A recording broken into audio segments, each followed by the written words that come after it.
Well, hey there, everyone. It's Mrs. Estero here with another First Chapter Friday. I'm so excited for this new season and new school year because I've decided this year I am only going to feature books that I love so much and that I know my students really gravitated towards. I would mark them as 5-star readings, which is the highest rating that you could give any book on Goodreads, which is a website that evaluates books and lets people join in and evaluate books as well.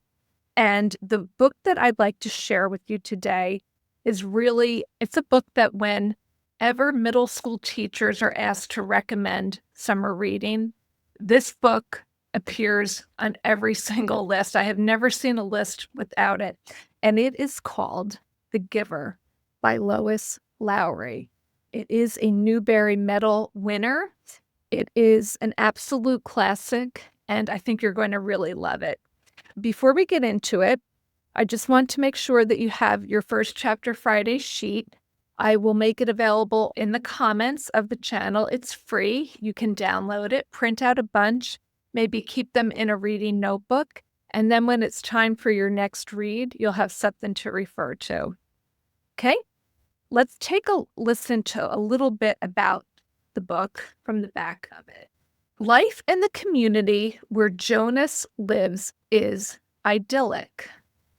Designated birth mothers produce new children who are assigned to appropriate family units, one male, one female to each. Citizens are assigned their partners and their jobs. No one thinks to ask questions. Everybody obeys. The community is a precisely choreographed world without conflict, inequality, divorce, unemployment, injustice, or choice. Everyone is the same except Jonas. At the ceremony of 12, the community's 12-year-old girls eagerly accept their predetermined life assignments. But Jonas is chosen for something special. He begins instruction in his life's work with a mysterious old man known only as the Giver. Gradually, Jonas learns that power lies in feelings. But when his own power is put to the test, he must try to save someone he loves. He may not be ready. Is it too soon or too late?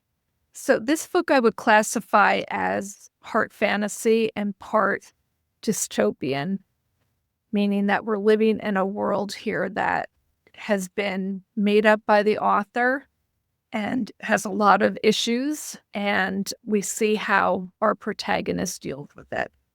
Okay, so let's read chapter 1. By the way, this is a nice short book. The first chapter is a bit lengthy, but the book itself is fairly short. Let's see, it only has 225 pages, and there's not a ton of words on each page.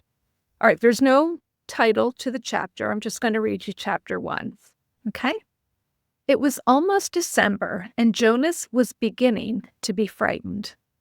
No, wrong word, Jonas thought. Frightened means that deep, sickening feeling of something terrible about to happen. Frightened was the way he had felt a year ago when an unidentified aircraft had overflown the community twice. He had seen it both times. Squinting toward the sky, he had seen the sleek jet, almost a blur at its high speed, go past, and a second later heard the blast of sound that followed. Then one more time, a moment later, from the opposite direction, the same plane. At first, he had been only fascinated. He had never seen aircraft so close, for it was against the rules for pilots to fly over the community. Occasionally, when supplies were delivered by cargo planes to the landing fields across the river, the children rode their bicycles to the riverbank and watched, intrigued, the unloading and the takeoff directed to the west, always away from the community.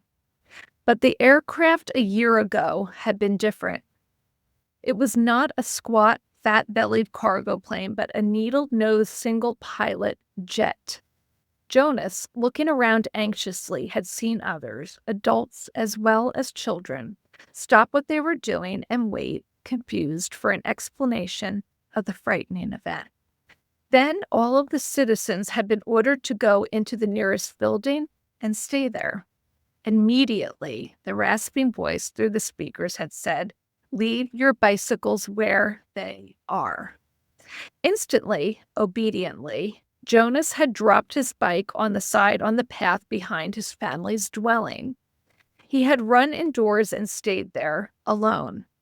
His parents were both at work, and his little sister Lily was at the child care center, where she spent her after-school hours. Looking through the front window, he had seen no people. None of the busy afternoon crew of street cleaners, landscape workers, and food delivery people who usually populated the community at that time of day. He saw only the abandoned bikes here and there on their sides. An upturned wheel on one was still revolving slowly. He had been frightened then. The sense of his own community silent waiting had made his stomach churn. He had trembled. But it had been nothing. Within minutes, the speakers had crackled again, and the voice, reassuring now and less urgent, had explained that the pilot in turning had misread his navigational instructions and made a wrong turn. Desperately, the pilot had been trying to make his way back before his error was noticed. "Needless to say, he will be released," the voice had said, followed by silence. There was an ironic tone to that final message, as if the speaker found it amusing. And Jonas had smiled a little, though he knew what a grim statement it had been.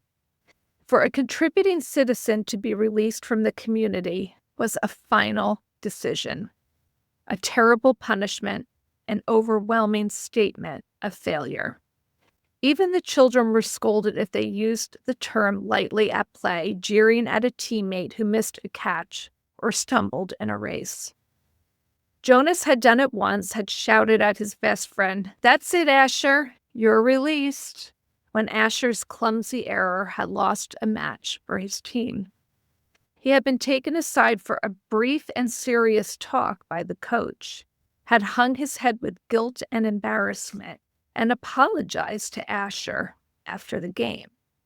Now, thinking about the feeling of fear as he pedaled home along the river path, he remembered that moment of palpable stomach-sinking terror when the aircraft had streaked above. It was not that he was feeling now with December approaching. He searched for the right word to describe his own feeling. Jonas was careful about language. Not like his friend Asher, who talked too fast and mixed things up, scrambling words and phrases until they were barely recognizable and often very funny. Jonas grinned, remembering the morning that Asher had dashed into the classroom, late as usual, arriving breathlessly in the middle of the chanting of the morning anthem. When the class took their seats at the conclusion of the patriotic hymn, Asher remained standing to make his public apology, as was required.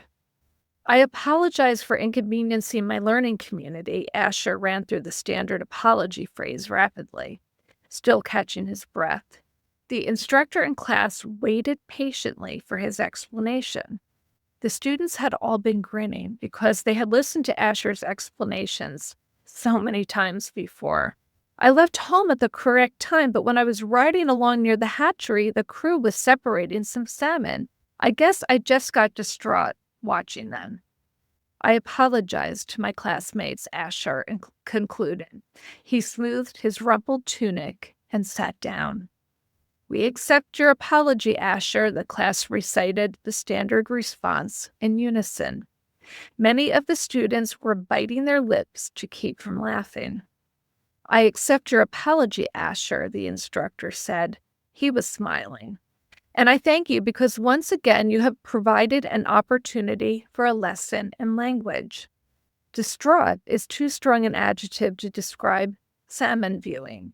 He turned and wrote distraught on the instructional board. Beside it, he wrote distracted. Jonas, nearing his home now, smiled at the recollection, thinking still as he wheeled his bike into its narrow port beside the door. He realized that frightened was the wrong word to describe his feelings now that December was almost here. It was too strong an adjective. He had waited a long time for this special December. Now that it was almost upon him, he wasn't frightened, but he was eager, he decided. He was eager for it to come, and he was excited, certainly. All of the 11s were excited about the event that would be coming so soon. But there was a little shudder of nervousness when he thought about it, about what might happen. Apprehensive, Jonas decided. That's what I am. I just want to point out these little stars here indicate a shift in scene. Who wants to be first tonight for feelings? Jonas' father asked at the conclusion of their evening meal. It was one of the rituals, the evening telling of feelings. Sometimes Jonas and his sister Lily argued over turns over who would get to go first. Their parents, of course, were part of the ritual. They, too, told their feelings each evening. But like all parents, all adults, they didn't fight and wheedle for their turn. Nor did Jonas tonight. His feelings were too complicated this evening. He wanted to share them, but he wasn't eager to begin the process of sifting through his own complicated emotions, even with the help that he knew his parents could give. You go, Lily, he said, seeing his sister, who was much younger, only a 7, wiggling with impatience in her chair. I felt very angry this afternoon, Lily announced. My child care group was at the play area, and we had a visiting group of 7s, and they didn't obey the rules at all. One of them, a male, I don't know his name, kept going right in front of the line for the slide, even though the rest of us were all waiting. I felt so angry at him. I made my hand into a fist like this. She held up a clenched fist, and the rest of the family smiled at her small, defiant gesture. Why do you think the visitors didn't obey the rules? Mother asked. Lily considered and shook her head. I don't know. They acted like animals, Jonas suggested. He laughed. Right, Lily's head laughing too. Like animals. Neither child knew what the word meant exactly, but it was often used to describe someone uneducated or clumsy, someone who didn't fit in. Where were the visitors from? Father asked. Lily frowned, trying to remember. Our leader told us when he made the welcome speech, but I can't remember. I guess I wasn't paying attention. It was from another community. They had to leave very early, and they had their midday meal on the bus. Mother nodded. Do you think it's possible that their rules may be different? And so they simply didn't know what your play area rules were? Lily shrugged and nodded. I suppose. You've visited other communities, haven't you? Jonas asked. My group has, often. Lily nodded again. When we were 6s, we went and shared a whole school day with a group of 6s in their community. How did you feel when you were there? Lily frowned. I felt strange because their methods were different. They were learning usages that my group hadn't learned yet. So we felt stupid. Father was listening with interest. I'm thinking, Lily, he said, about the boy who didn't obey the rules today. Do you think it's possible that he felt strange and stupid, being in the new place with rules you didn't know about? Lily pondered that. Yes, she said finally. I feel a little sorry for him, Jonas said. Even though I don't know him, I feel sorry for anyone who is in a place where he feels strange and stupid. How do you feel now, Lily? Father asked. Still angry? I guess not, Lily decided. I guess I feel a little sorry for him. And sorry I made a fist. She grinned. Jonas smiled back at his sister. Lily's feelings were always straightforward, fairly simple, usually easy to resolve. He guessed that his own had been too when he was a 7. He listened politely, though, not very attentively, while his father took his turn describing a feeling of worry that he had at the day of work, a concern about one of the new children who wasn't doing well. Jonas's father's title was nurturer. He and the other nurturers were responsible for all of the physical and emotional needs of every new child during its earliest life. It was a very important job, Jonas knew, but it wasn't one that interested him much. "What gender is it?" Lily asked. "Male," Father said. "He's a sweet little male with a lovely disposition. But he isn't growing as fast as he should, and he doesn't sleep soundly. We have him in the extra care section for supplementary nurturing, but the committee's beginning to talk about releasing him." "Oh, no," Mother murmured sympathetically. "I know how sad that must make you feel." Jonas and Lily both nodded sympathetically as well. Release of new children was always sad because they hadn't had a chance to enjoy life within the community yet, and they hadn't done anything wrong. There were only 2 occasions of release, which were not punishment. Release of the elderly, which was a time of celebration for a life well and fully lived, and release of a new child, which always brought a sense of what could we have done. This was especially troubling for nurturers, like Father, who felt they had failed somehow. But it happened very rarely. "Well," Father said, "I'm going to keep trying. I may ask the committee for permission to bring him here at night if you don't mind. You know what the night crew nurturers are like. I think this little guy needs something extra." "Of course," Mother said, and Jonas and Lily nodded. They had heard Father complain about the night crew before. It was a lesser job, night crew nurture, assigned to those who lacked the interest or skills or insight for the more vital jobs of the daytime hours. Most of the people on the night crew had not even been given spouses because they lacked, somehow, the essential capacity to connect to others, which was required for the creation of a family unit. "Maybe we could even keep him," Lily suggested sweetly, trying to look innocent. The look was fake, Jonas knew. They all knew.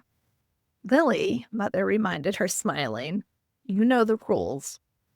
2 children, 1 male, 1 female to each family unit." It was written very clearly in the rules. Lily giggled. "Well," she said, "I thought maybe just this once." And we're going for another change of scene here. Next, Mother, who held a prominent position at the Department of Justice, talked about her feelings. Today, a repeat offender had been brought before her, someone who had broken the rules before, someone she hoped had been adequately and fairly punished and who had been restored to his place, to his job, his home, his family unit. To see him brought before her a second time caused her overwhelming feelings of frustration and anger, and even guilt that she hadn't made a difference in his life.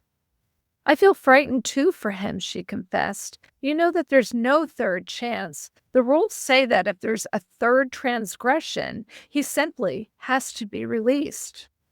Jonas shivered. He knew it happened. There was even a boy in his group of 11s whose father had been released years before. No one ever mentioned it. The disgrace was unspeakable. It was hard to imagine. Lily stood up and went to her mother. She stroked her mother's arms. From his place at the table, Father reached over and took her hands. Jonas reached for the other. One by one, they comforted her. Soon she smiled, thanked them, and murmured that she felt soothed. The ritual continued. "Jonas," Father asked, "your last tonight?" Jonas sighed. This evening, he almost would have preferred to keep his feelings hidden. But it was, of course, against the rules. "I'm feeling apprehensive," he confessed, glad that the appropriate descriptive word had finally come to him. "Why is that, son?"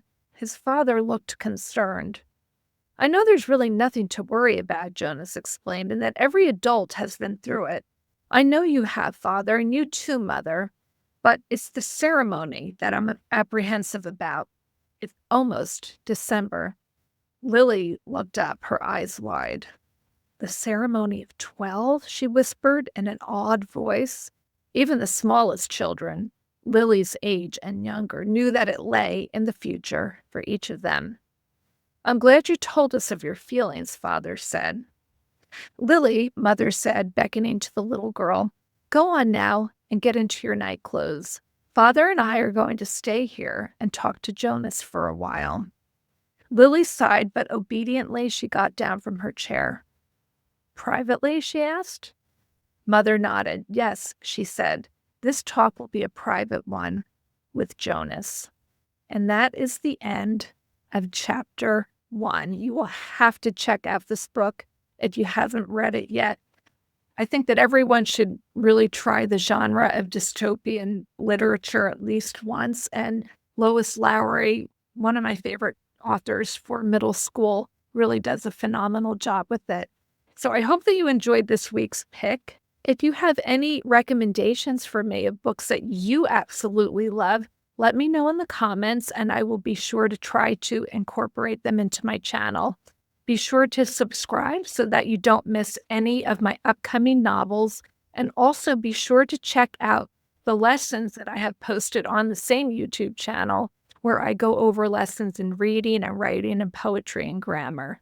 Until then, I'll see you next Friday, and happy reading.